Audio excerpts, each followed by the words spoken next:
Ahan mamagtada Miriel giming siya itop sinila sige may kairi. Mayamo bikasi NBS na ikong no na taram noksyan. Mayang yung mafam do kudol tam siya na pagita magta. Nga si puto na laksari. Yay tamba kairi ba wariya sige. Satro ka marfuga ni toy shuwa saru ado. Wariya si karyorak pa karitorak pa kaibado. Hauksit mayam pun na tami naraga kang minarasido. Sang labat hang sang musin muwa ang ubagi masit ang matayaw trabano na tolen ingak samtang na mutam na sabok ilaw hay tarak tolen makuka masaga tukay suay taki mami sa pu mong law kay ning sasor mapiyo walaga matabag pa ay fuk law na hawalay tolen kari no kari kumlen manglan siya no ayun mga kisam na nanadray siya na makihawsi kito po, manglalahay ng mahak na so, kan pamamakhang namdi. Tas siyang na makimadupum na magto, taibang natya manglan. Nga siya'y makay mahaktung nuribani, manglan na to da maktung badagi hawalaya na tauriban. Ngahak tanggason taram labatara badi, tolen tas siyang na maki, mangdamang libadung kudong tiba na ng lamgari. Ado mahaki siyang laiban na traga ng maraybog abahay gadra, madumakinandri. Mahang na layri ba mafumasigi ako ay bada may ku ang na warang hay na hekta mag ilaga layram. Tolain nga sidi masado tukyaw sum. Mamang mahan ngay tabag na midang sida. Karitaw ka taba no kangding haktang di makukuk siya wipay raga mamang adugi wakal na manglagalayran. May kuwa doon hene na mangsilak patagi tang na mamikop ta amay ba tolain wakal na magkanglaglaglay. Madudagi magfuk hawali.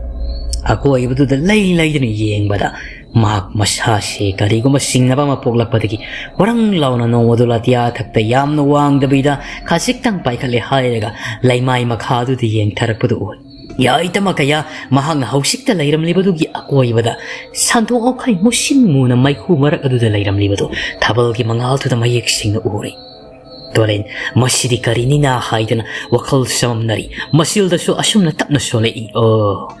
Sapababuta na doon na layramba, sapaba mahak na miram le na si tadok doon na. Singak doon nga ira ba tayo bang pala doon kong da karang matamda. Mahak na tanarak liba si Aini. Amo ko mahak ako siyam na kribatara ba di. Ado magpunsi supa mahak na layri ba makay. Ay bo hatri ba makay. Inaraka ni hay ba do sumlega. Yay tamba nirak sure ay gikutam matuay law kiba. Ahong suba yay tamba si su ay bo mahak iiang na ba mo ay nang kali. Maram masilay ba na niko ay na nasi pawak purin kolda hanjan tribasi. Kari kita mag ay gikuta ay tambagi layrik ito bufangan driba. Amang bufisang kaya na kalalibas na kaigi. Nati, masibu ay na natahiraga set pa sinapabaway ka daw ribra. Yay ta masibu kita na sinmataga daw ribra. Toleng yak tang wakal moon kali. Tang na ba mikupta mafamatu da layra mamay kusing do jara hay na makibagong natawri. Yay ta masing na dasu mamisawri. Tolen mafamasi da lay tawro bagi ka na ba layra kan hausik ti mahak na ito matandag layra ba ni. Kamay kay pang mahak malang palo do pa ito na siya kiram. Mang na tiba yaba ba tira ba su yay ta magi layrik ado mati maki maray bagta tamam daban na rapang magaw do laytri. Ahingi matam di ado mo oisin ki. Nakalamarom na nakamdawri, masyani pa maniya do.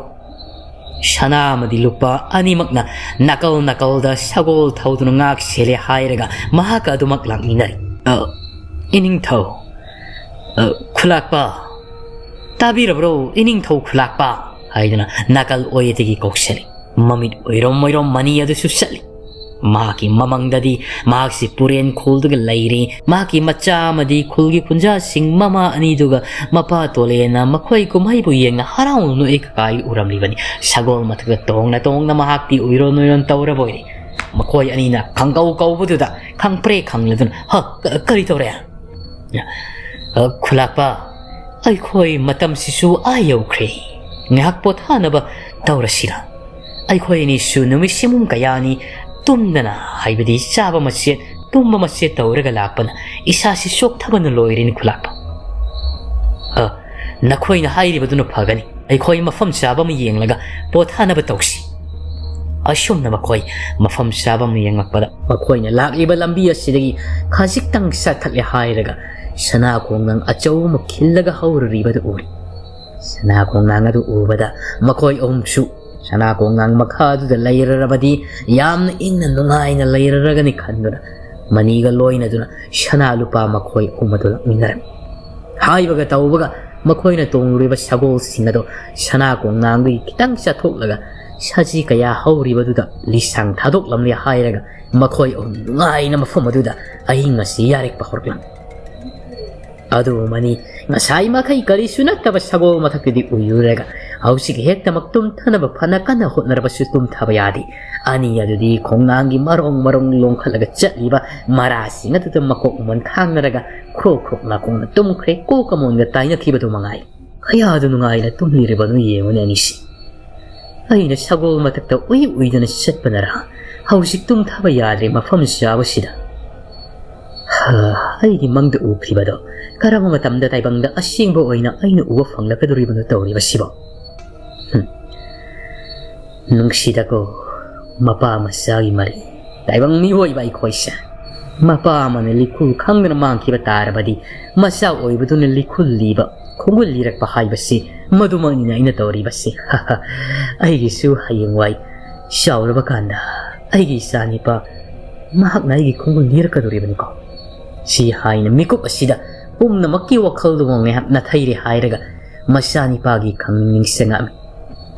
maki machani pado ma nungsina matam kuina adoma loina laiminarabasu kaya thoina mahakna khantharudi maramdi masani pado nauksona na sauba sareng kangnong fadana lairibani amai silon chatpa khang haiba kaya yengalle mahaki matau nungsuk maikaide laiba khul ani dudagi su adubu khara khajik phagalakpadagi hena mapung phana phagalakpadi oiramdi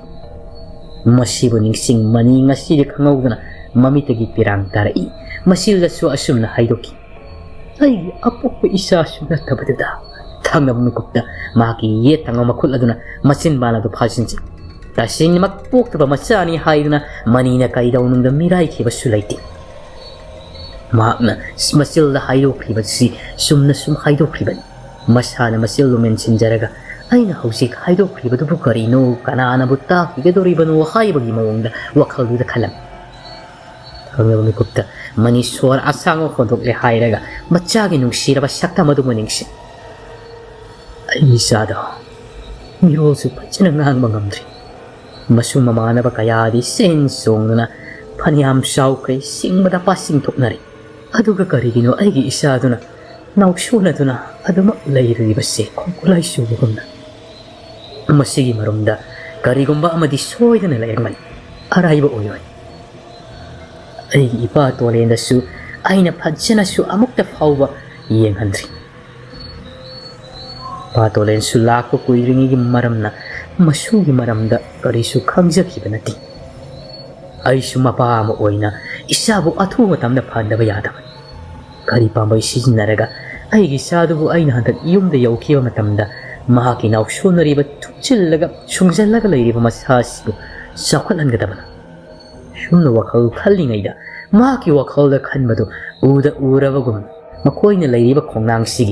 nakal maninglongi sarukudagi masakti uhandaba khonjela makhangna ashum mahakna wakhalda khalliba hanglariba wahang kayadugi pakum pirakpagumna paudum laglam ho nasani pado madubu sauren kalhange hairabadi ai khutalai do khyau sumiman kanano nganglak sibu haidana wakhal da khali masil de kang thokti maram di mahak su thamna mun kupta lai natragadi mi gi sungoi oiroi haibasi ningsing la tuna tawrariban chana lupa anina kaya da nungai na mangolong do unsilaga krok na khong na tumli ribadu da mahak ying longlagani mahak hitlari baduna ho pamdrabaro nasagi sauren kalhannaba yayedo aigi khutalai hantak mukti mani tuminya lairati kanano aibo kai horiba laknariba kanano nangi yaro langda thuba ngamgredana khanbra ise mina te laine haibasu khan nasaksu yenginde nasaksu aigi mangdaga thulaka chalo kadai waidunu kaidong pham lawruga leirsu kariguma sana khonga ngasida nahaki sana pham kaidong pham oirama tarabasu ngasigi numit asigi oina nakoi mafam asidagi thapna selaw natrabadi kari tawgi haibano aida masil khumag unsilaga nokpugi mongtaw Mani sanamaki masada kiti kiromde tauraribani adu nipa thongna haidi yadabagi maungani ko mahang haikriba ya checha musidi mungarubadi yaroina them naudana shangdaina drabadi yaroi karam tawni ai thabak yaide ngan thoiraga doriba ibado pakhang bagi matik mayaya simasu maksilaga dumak laikre masi purnimak ai iral na budi thokriban kanadi thiemlaga yana naba pukmen paumina ba khaibatan saudribi lairembi taibang oiba aina haijari basi noluk na haijabani thauda jabana chadi mafam asibu thadu o haidana muknga ngang basu na chadi ai isagi lainadi khoyum layeng bangam gadaba yaina kokhan bangam gadaba nati magi sei takak kharagi manam maham sandana haksang sungjanna sauren thijaban maraina phukat jarak laga brang launa thuna sauri kalakanida kari haiba nangina sadu po madugi maram pum namak sit nana khangido nangi wakhalda khalibadusu aina khangoi uroi khanro aish karibune aina pukmen pawmina risibo ai bunga orabrani tuminna laisinga basida aina ai shasi khangogana tusu mu ibasi araiba binati sana lupa aidan tamna masilda suondana makut adun il mata masida sana khongnangdugi marumdagi unawana prek ni laga makhoi adom tamna thoglakbagi makholtai masakti ubana triko manisu adom dadi yengudri o khangjare aingonda nangi awaba pumna makto kok haningai oiba yai laiye saurel yai kari saurel yai masibu ai sak unaraga pukmen pawmina bana phagadri besala masiga sak unaruba tarabadi khoyum laigi matik nyai sada han khabanina layok tinok pa khaibadu thokani tasingna lai amaga mi amaga pukmen pawmina ba ipa tolen gi kanglon gi matung inna thingki ba koirabani ya khirabani pichang khan khabani adu irabadi ai mitche chen wisalaga adu mak lepa laitana yari ba makai khamtuk na ba pukmen pawmina na photna bana phabira mitche no wisan khimani shaudribi lairembe aidi amambagi taibang pawda laijare kanasu aigi mitcheda uba phangjadre aduna nahak lairiba mafam aduda lengdina laibiyu sana khongang sigi marumda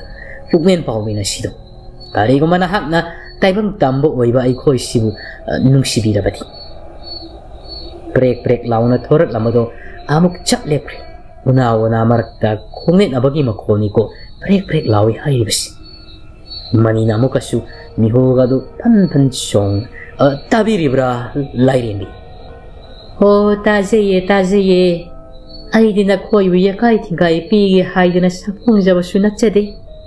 sana khongang makong sida sagai sungbi sanadana isung imanabi singa ahing yarekpa aigi kaidong pham sana phamni ahing masida sana jage dana saphong lakpada tamba oibana khoi ahumna hekta long thek siap thek tawraga tumduna lairamle masidabu kada idunu aina sanagaduri base adubu nangi nasani pagi saurel yaidi aigi khutta lai hairega ki nokli hairega hut lesilaga chingmang mangre sagabang nangatliba wado thajadaba sungamda laina kaidongda masintibu wa ngangadaba nati adu masani pasigi oiriba pomna makhangamliba sina takpadi saurel yai hairiba sina masani pabu ngamgani edana khallingai seraksidun makoigi nakongji ektamak singya yakani ngarang karino khangdeba khonjel kayana makoina lairiba makuma sigi akoibadagi lauksilakpung khongjilakpu makoi tarki tumlambani khangpre fuk hawali mana adu menchine mani su menchine mana adagi I tadi da khakngapa miku kharagi matungda amuk saplekre sana lupa anido masamu yamna pharabasu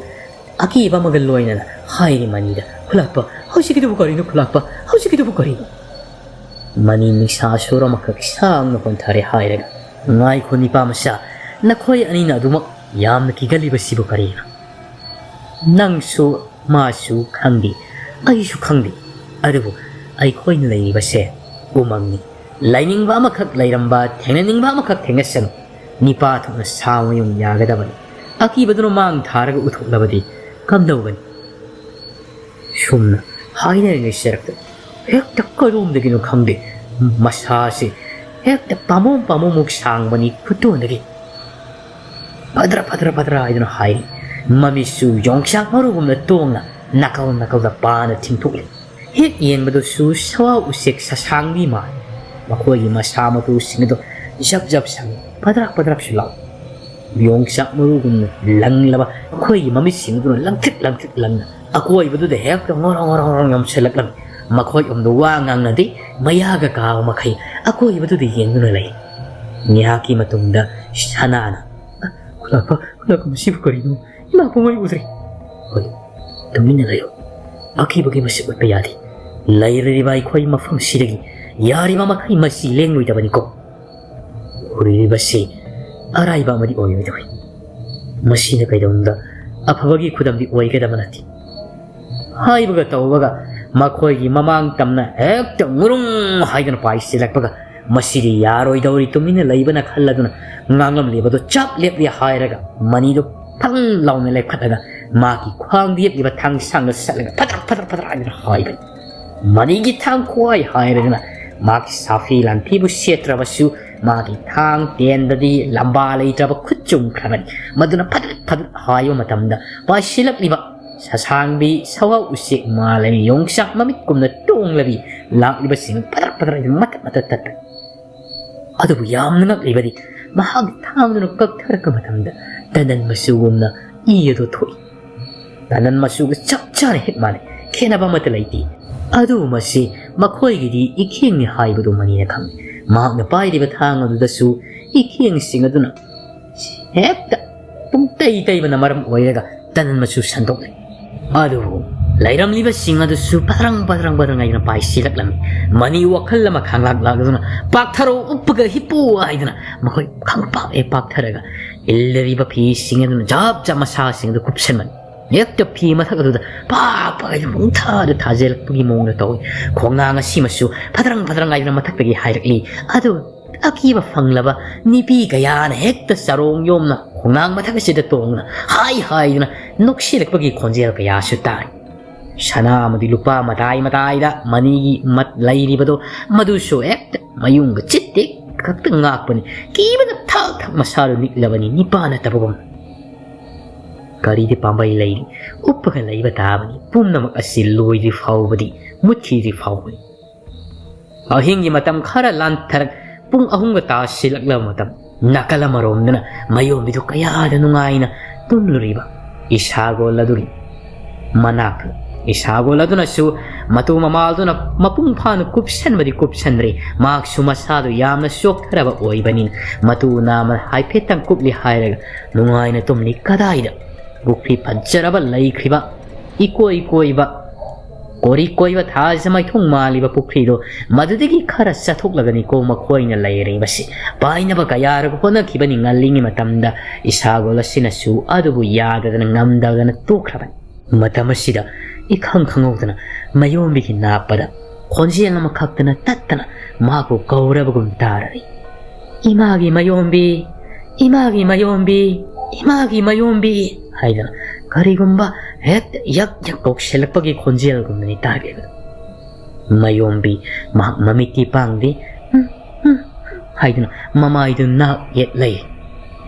ꯃꯇꯝ ꯑꯁꯤꯗ ꯏꯁꯥꯒꯣꯜꯗꯣ ꯃꯃꯤꯠ ꯃꯅꯥꯁꯤꯡꯅ ꯇꯨꯝꯕ ꯌꯥꯕꯣꯏ ꯌꯥꯗꯕꯣꯏ ꯂꯩꯔꯝꯕꯗꯒꯤ ꯃꯍꯥꯛ ꯃꯃꯤꯠ ꯁꯤꯡꯂꯛꯂꯕꯣꯏ ꯀꯔꯤꯅꯣ ꯇꯧꯔꯤꯕꯁꯤꯅ ꯑꯩꯒꯤ ꯃꯄꯨ ꯑꯣꯏꯔꯤꯕ ꯃꯌꯣꯝꯕꯤꯁꯤꯗꯤ ꯃꯍꯥꯛꯀꯤ ꯃꯅꯥꯛꯇ ꯂꯩꯔꯤꯕꯁꯤꯕꯨ ꯀꯅꯥꯅꯣ ꯁꯛꯇꯝ ꯁꯣꯡ ꯁꯕꯥꯟꯁꯤ ꯅꯨꯄꯤ ꯑꯃꯒꯨꯝ ꯇꯧꯏ ꯃꯨꯁꯤꯟ ꯂꯦꯞꯂꯤꯕꯁꯤꯕꯨ ꯃꯁꯤꯗꯤ ꯌꯥꯔꯣꯏꯗꯧꯔꯤ ꯃꯌꯣꯝꯕꯤ ꯍꯥꯏꯗꯨꯅ ꯃꯁꯥꯗꯨ ꯊꯦꯛꯆꯤꯜꯂꯦ ꯍꯥꯏꯔꯒ ꯃꯅꯥꯛ ꯇꯝꯅ ꯃꯌꯣꯝꯕꯤꯁꯤꯕꯨ ꯆꯤꯡꯁꯤꯟꯅꯕ ꯍꯣꯠꯅꯔꯤ ꯑꯗꯨꯕꯨ ꯈꯪꯍꯧꯗ ꯃꯌꯣꯝꯕꯤꯒꯤ ꯌꯦꯠ ꯊꯪꯕ ꯈꯨꯗꯥꯡ ꯑꯗꯨꯗ ꯊꯋꯥꯏ ꯃꯤꯔꯦꯜ ꯃꯃꯥꯒꯤ ꯈꯣꯟꯖꯦꯜ ꯁꯥꯅ ꯀꯧꯔꯛꯂꯤꯕꯗꯨ ꯇꯥꯞ ꯐꯥꯈ꯭ꯔꯦ ꯃꯈꯨꯠ ꯅꯥꯝꯃ ꯑꯗꯣꯝꯅ ꯏꯁꯥꯒꯣꯜ ꯑꯗꯨꯅ ꯃꯇꯨ ꯑꯗꯨꯅ ꯐꯥꯖꯤꯜꯂꯒ ꯆꯤꯡꯅꯕ ꯍꯣꯠꯅꯔꯤ ꯃꯈꯨꯠ ꯅꯥꯝꯃꯗꯅ ꯀꯅꯥꯅꯣ ꯀꯔꯤꯅꯣ ꯈꯪꯗꯕ ꯂꯥꯏꯔ ꯃꯤꯔ ꯈꯪꯗꯕꯗꯨꯅ ꯆꯤꯡꯅꯕ ꯍꯣꯠꯅꯔꯤ mayombi makut animak to sapting makan na manglaknari mamit pangthok pangamda makeup kakla thok pangamdan makhya dur su sikli makut animak to nakal nakal na singna bagi anabadu fauradun tamasira khangawdana isagol ado madana ding amallaroi gi haiduna makhya sikli hairga masado pulapna warang launa paikhat poi hagot poi tawraga mayombi gi masado do kupsan khrim sai makai kupangamna laira maduna kupsan khrim madudagi ha ha ha ha ina khakna nokle hairga musin muna nupi gi saban mane letlambado kori koiba pukriya do maikai tamna paikirami hek paikhat thibaga makhwangi makha amata yaudi makhwangdagi ne kokton faudi yawi masamadu sul oire uru laisan isang sang madu ubada isagol wakhaladu da khali musidi khoyum phataba laini dana o pukriya sidanga sai khoine sangna mayomi na thambau tan baduda masinai khoigi tung inarakna mayombi sida okna rabo oire ko masidi sikam dawni taibang mirol thokna aina pukmen pawmen sinati ai mapu oi mayom bisibu yamno waragadrane ai angama pambai sisinaraga nongan kibaga hayengi namisidadi ai mapu oi bisibu mafam sibu thado hallaga ai inamda haplaga mahapu baku purum thel khuldara natragana shana khul mai kai tamnara puduna chataba yari si haidana maksu mayom bidu chaksin na senajaraga lai tosena haida badi mayom bi mamanati mahak musik ukribado mahakpu ungar riba layaduna mamagi khonjel sana mahakpu nauthem ke tawrakpani adu yakhitre nakala maromna kamda uriba nongalamda gi pungja si yorkpada shagol adu su ngauru nabido mahak pulriba thawri do panat thadat le hairaga aki bagolona prang prang songna khullasigi awang pangbo khunjela somna hau thadna thokrabani thaukrabani isagol adu sukli adu na thokna ba kayara khonai kayel kai jauduna dingarang ngarang ngangi tauganu sathiganu haidin ingit piribani ma khamjabadi ngambanati masil adu da ngarang ngarang ngangjaki bagi wali ma yaninda ngauru nabi sagol adu sunna thoklaga sathibadu jawraba kayel kai jaw sigi wakhala sumna khal korina tawri basibo masiga sathibadi soyana wathuk oinarani na masibu mayombi hairiba nupidugi maki usse umaibini haibadaini mamingdubu isagon haiba isagon nang masi lenganu ni karibu nang nakiriban nangi nanakta ai lairiba siri sagolado karisu ingi pirakti mamit ado koro otlaga kairel kai sautugi matung adomda akiba amaga loina na yengmum taw kairel kai sautu karibu masi sauraba umaibi sina hairiba sibu haina mamai prak lai thorakpaga uri makok yaudaba miroibagi saktam sabanga chap manaba musin muba ani khak maki tungadu de lepaga leiramlibado kairel ga jawdo ngarang ngangi adu mak akhangba akibaga loina maning hali mayadu de ngarang gangna maki saptra amadi taw du masi lengdi makok yaudraba nipa nipi oibagi mongda murang narga lepaga leiramlibado kairel ga jaw ngarang na isagol adugi manakasa mata masida khangawda mamang leplam libado swai launa tangoi olaga mafamduda mangkirami haujikti chapchana khangli kairel ga jawsina o khulla sidi laimutin illedana haidana karam tawgadribano sidi taibam miyoi ngakte tari basida asuk tamchiba khoyum lai laglarba nanu ai aina nopuk turel sum mamangda lairingaida aina nongmo ongna thengakibaduni turelgi khongnung aduda makhoyani sibo lemlai nga amadi hangoi kaya phadna sanarambado tongkon makhwangdi yeplaga ahingwa taibang migumna maduda aisungangna makhoibu thengadana ba ongnadrama laithokiba masigumlaba tamthiraba khoyum laisina sana khulgi manusida lairaba aduna nidana akiba shaktra kaya makhoigi laibam lairiba haiba somdagi tarakribado masina takpari makhoi khullasi mathak makhadam olakadori aidi masina taba atoba khuyum lai oiraboi ninglurabani yamna tamthiba lakna phana namloidaba kairel kai jaw ai khoi busu karisu laitana matpa namgadaba tinu lai muni tana masidi karigumba aina khudong sakhidadana ꯍꯥꯏꯔꯤꯕ ꯂꯥꯏꯃꯨ ꯇꯤꯡ ꯃꯇꯩ ꯃꯅꯥꯎ ꯑꯅꯤꯁꯤꯅ ꯑꯩꯒꯤ ꯍꯛꯆꯥꯡꯗ ꯀꯥꯏꯗꯣꯡꯈ꯭ꯔꯕꯗꯤ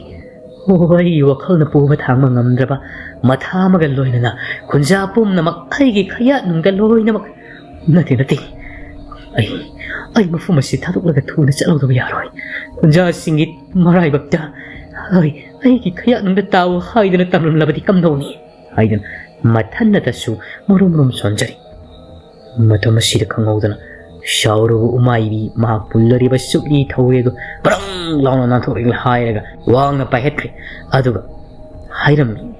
ꯆꯥꯎꯔꯕ ꯀꯩꯔꯦꯜ ꯀꯩꯆꯥꯎꯗꯨꯁꯨ ꯅꯄꯪ ꯄꯪꯕ ꯅꯪꯗꯤ ꯂꯩꯖꯍꯧꯔꯣ ꯍꯥꯏꯗꯨꯅ ꯃꯈꯣꯏ ꯁꯥ ꯎꯆꯦꯛꯀꯤ ꯃꯔꯣꯜꯗꯅꯤ ꯍꯥꯏꯔꯝꯂꯤꯕ ꯉꯥꯏꯈꯣ ꯎꯃꯥꯏꯕꯤ ꯀꯗꯥꯏꯗꯅꯣ ꯅꯪꯅ ꯄꯥꯏꯒꯗꯧꯔꯤꯕꯗꯨꯕꯣ ꯑꯩꯈꯣꯏꯒꯤ ꯃꯄꯨ ꯑꯣꯏꯔꯤꯕꯁꯤꯡ ꯑꯁꯤꯒꯤ ꯊꯋꯥꯏ ꯊꯥꯔꯕꯁꯨ ꯉꯥꯛꯄꯤ ꯁꯦꯟꯕꯤꯒꯗꯕ ꯅꯠꯇ꯭ꯔꯅꯦ ꯑꯩꯈꯣꯏꯅ ꯅꯪ ꯑꯩ ꯂꯩꯇ꯭ꯔꯕꯗꯤ ꯂꯩ ꯃꯔꯦꯟꯕꯤ ꯑꯃꯗꯤ ꯅꯤꯡꯊꯧ ꯑꯃꯗꯤ ꯃꯔꯥ ꯂꯩꯇ꯭ꯔꯕ ꯈꯨꯟꯖꯥꯁꯤꯡ ꯑꯁꯤꯗꯤ ꯀꯝꯗꯧꯍꯧꯒꯅꯤ ꯋꯥꯡꯅ ꯄꯥꯏꯈꯠꯂꯝꯕ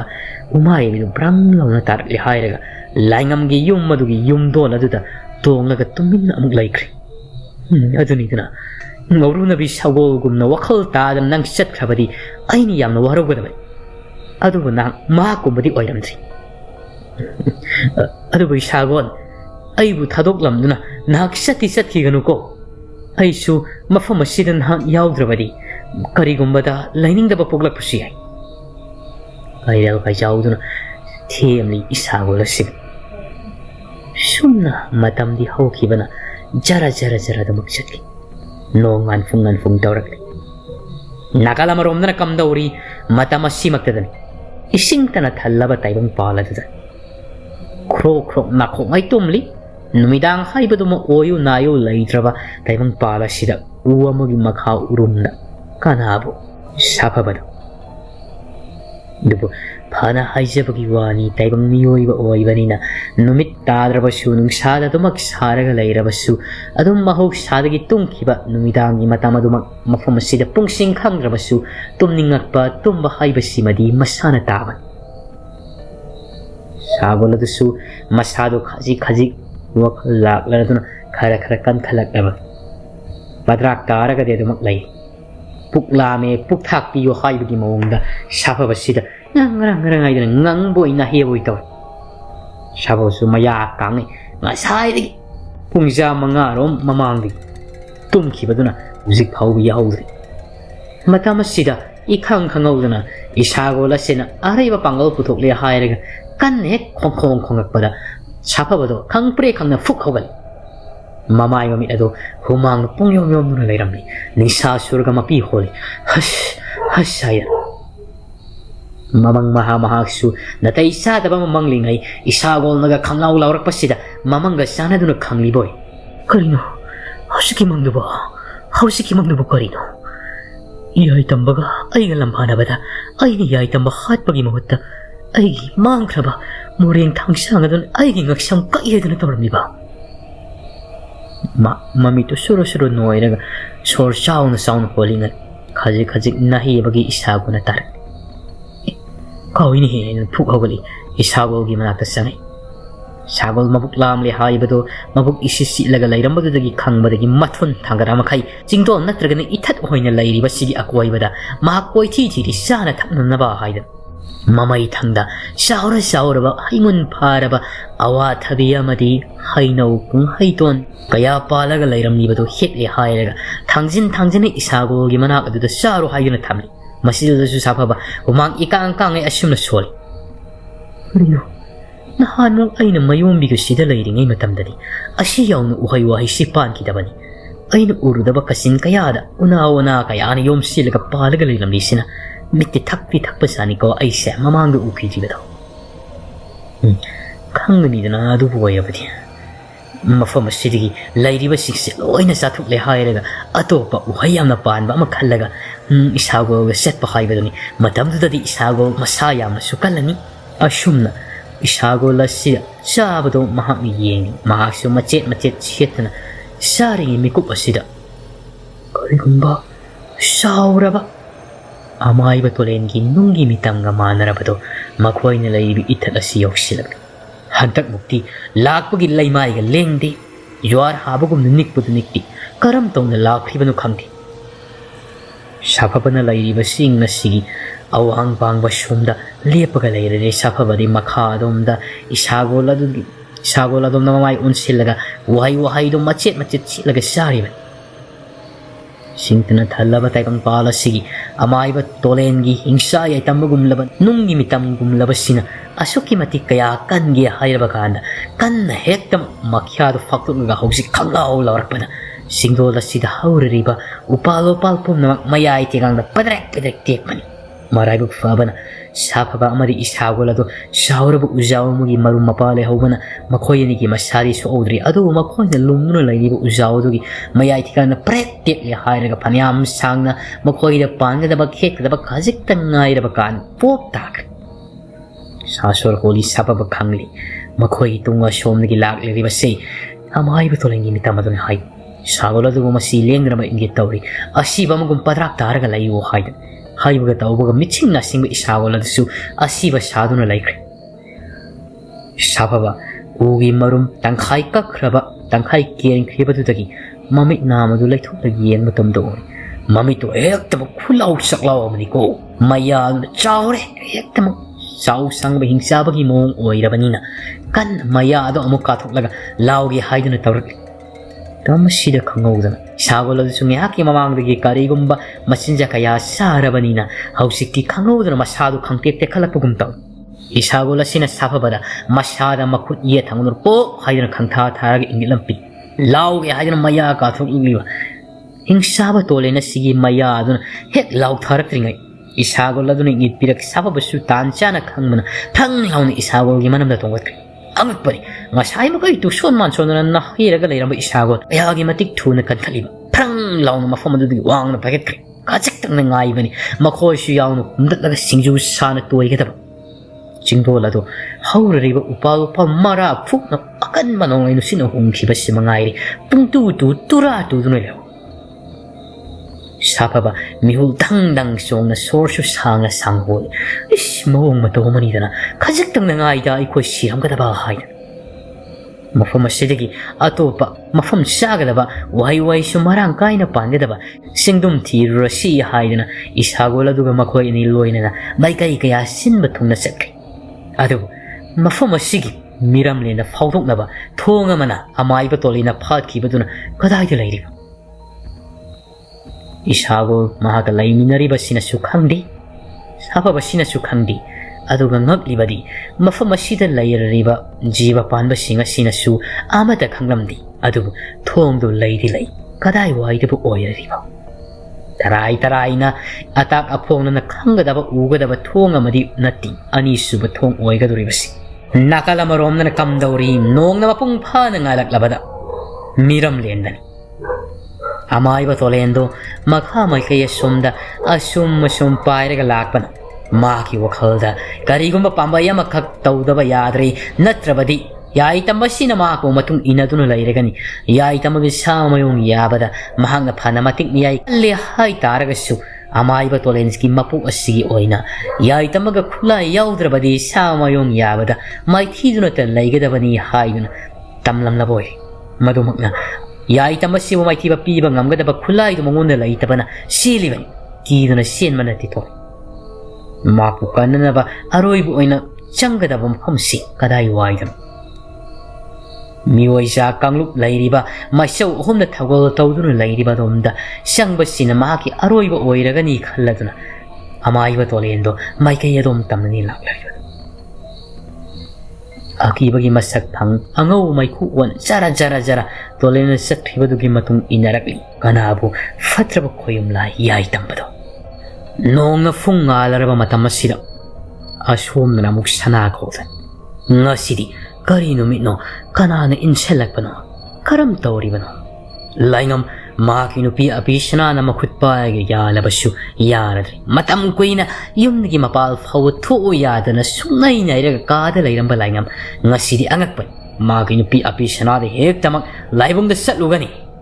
ꯂꯥꯏ ꯁꯪꯗꯥꯏꯅꯔꯨꯒꯅꯤ ꯀꯥꯡꯖꯩ ꯍꯨꯟꯅꯔꯨꯒꯅꯤꯗꯅ ꯍꯥꯏꯔꯛꯄꯅꯤ ꯑꯗꯨꯕꯨ ꯑꯕꯤꯁꯅꯥꯅ ꯌꯥꯔꯣꯏꯗꯅ ꯈꯨꯗꯥꯡ ꯄꯥꯏꯕꯅꯤ ꯑꯗꯨꯕꯨ ꯑꯕꯤꯁꯅꯥꯕꯨ ꯂꯥꯛꯇ꯭ꯔ ꯏꯟꯊꯨꯔꯝꯂꯒ ꯂꯥꯏꯉꯝ ꯒꯝ ꯊꯣꯛꯂꯛ ꯁꯤꯝꯂꯥꯗꯁꯨ ꯃꯇꯨꯡ ꯏꯟꯅꯗꯨꯅ ꯂꯥꯛꯂꯝ ꯏꯕꯦꯝꯃ ꯅꯍꯥꯛ ꯂꯩꯍꯧ ꯏꯃꯥꯒ ꯆꯠꯂꯨꯒꯦ ꯃꯊꯟꯇ ꯊꯥꯗꯣꯛꯄꯗꯤ ꯌꯥꯔꯣꯏ ꯏꯃꯥ ꯃꯥꯅ ꯇꯧꯗꯣꯔꯤꯕꯁꯤꯕꯨ ꯀꯔꯤꯅꯣ ꯇꯝꯊꯤꯔꯕ ꯈꯣꯌꯨꯝ ꯐꯠꯇꯕꯅ ꯐꯝꯕꯥꯜ ꯂꯥꯡꯗꯨꯅ ꯂꯩꯔꯤꯕ ꯑꯩꯈꯣꯏꯒꯤ ꯂꯥꯏꯕꯨꯡꯁꯤꯗ ꯃꯍꯥꯛ ꯆꯪꯂꯕꯗꯤ ꯍꯤꯡꯂꯔꯣꯏ ꯏꯃꯥ ꯃꯁꯥꯁꯤꯁꯨ ꯃꯍꯥꯛꯀꯤ ꯃꯇꯤꯛ ꯃꯤꯌꯥꯏꯗꯣ ꯍꯟꯁꯤꯜꯂꯛꯇ꯭ꯔꯤꯕꯅꯤ ꯏꯃꯥ ꯅꯠꯇꯦ ꯏꯃꯥꯒꯤ ꯏꯕꯦꯝꯃ ꯅꯪꯅ ꯑꯗꯨꯝꯅ ꯋꯥꯈꯜ ꯄꯤꯛꯁꯟꯒꯅꯨ ꯏꯃꯥꯛꯁꯦ ꯑꯃꯥꯏꯕ ꯇꯣꯂꯦꯡꯒꯤ ꯃꯆꯥ ꯈꯣꯌꯨꯝ ꯂꯥꯏꯅ ꯐꯥꯎꯕ ꯃꯥꯏꯊꯤꯕ ꯄꯤꯕ ꯉꯝꯗ꯭ꯔꯕꯗꯨꯅꯤ ꯍꯥꯏꯕꯁꯤ ꯅꯍꯥꯛ ꯅꯍꯥꯟ ꯃꯈꯩ ꯈꯪꯗ꯭ꯔꯕꯔꯥ ꯄ꯭ꯔꯞ ꯂꯥꯏꯉꯝꯗꯨ ꯈꯥꯝꯕ ꯌꯥꯗ ꯆꯠꯈꯤ ꯂꯥꯏꯉꯝꯅ ꯆꯠꯈꯤꯕꯗꯨ ꯎꯕꯗ ꯍꯧꯖꯤꯛ ꯐꯥꯎꯕ ꯌꯨꯝꯗꯣꯟꯗꯨꯅ ꯇꯣꯡꯗꯨꯅ ꯂꯩꯔꯤꯕ ꯏꯁꯥꯒꯨꯜ ꯑꯗꯨꯅꯁꯨ ꯃꯃꯤꯠ ꯂꯥꯎꯊꯣꯛꯈꯩ ꯑꯉꯛꯄ ꯑꯃꯒ ꯂꯣꯏꯅꯅ ꯌꯦꯡꯂꯤ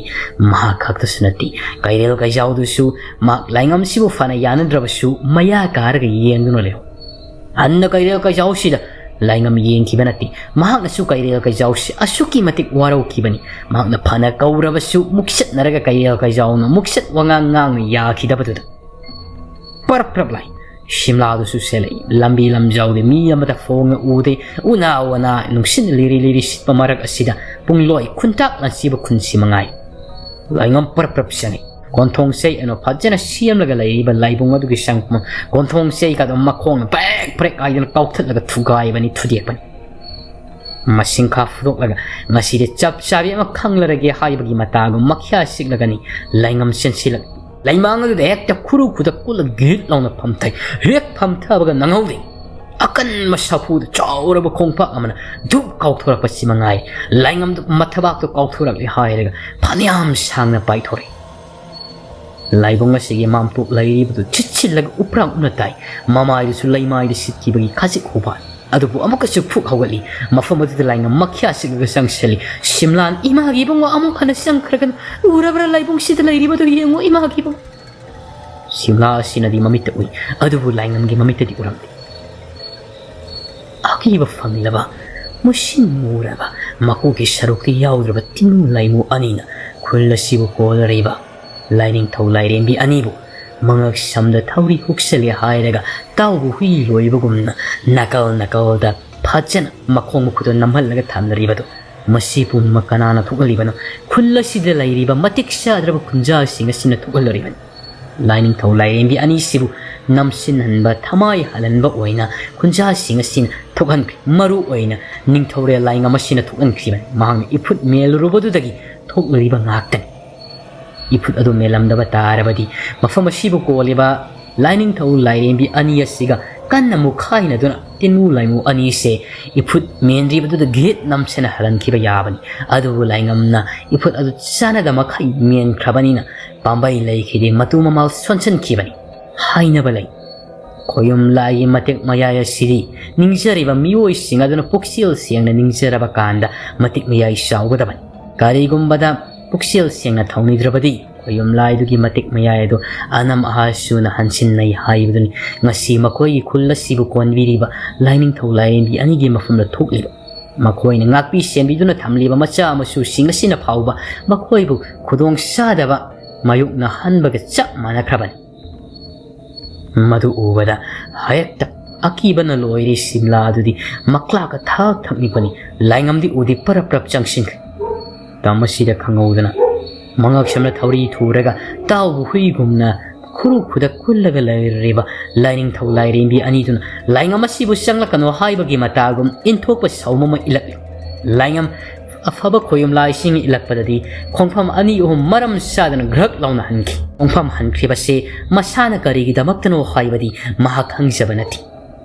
मतंग साद्रे मसिदी याररोय ममाक निपासे सोइन खुदोंथिबा तारगनि खन सिमलादो परप्रप सेंसिनख्रि मतमसिदा मनाइरिबी अनि अहुम अदुगा लोइनना अपिसनादसु मसम फांगoi सेलकलिबनी मखोइगी मतुंगदा कैरेल कैजाउ सिदु इनरकली